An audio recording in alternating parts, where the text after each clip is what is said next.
Floating, sinking आणि बॉयन्सीचा सिद्धांत जाणून घेण्यासाठी ही अतिशय मजेदार आणि फसवी ट्रिक आहे जी तुम्ही तुमच्या मित्रांवर अगदी सहज आजमावू शकता. यासाठी सुरुवातीला एक मग साधारणतः निम्म्यापर्यंत पाण्याने भरून घ्या आणि त्याचं वजन करा. आता या मग मध्ये जितकं पाणी आहे या वजनाची नोंद करून घ्या आणि मित्रांना विचारा की समजा मी या मगला हातही न लावता याच्यामध्ये केवळ बोटं बुडवली तर हे वजन तितकंच राहील की कमी जास्त होईल.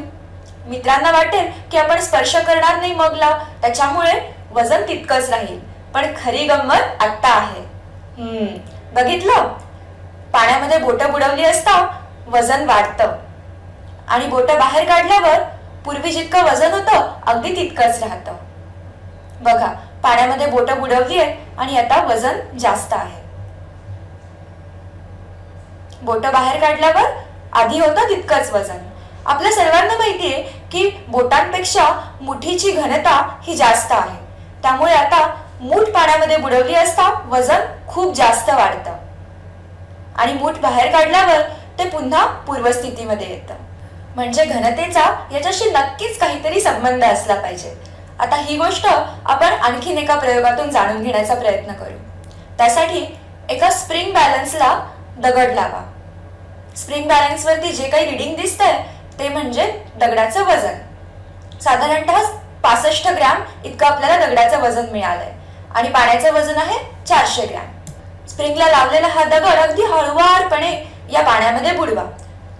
पण काळजी घ्या की हा दगड मगला कुठेही स्पर्श करणार नाही.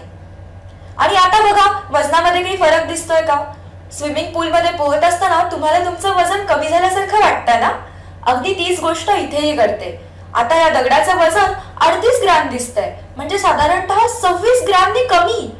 आणि मजेदार गोष्ट अशी की पाण्याचं वजन तितक्याच ग्रॅमनी वाढलेलं दिसेल. आता हाच प्रयोग पाण्याऐवजी रॉकेल वापरून करा.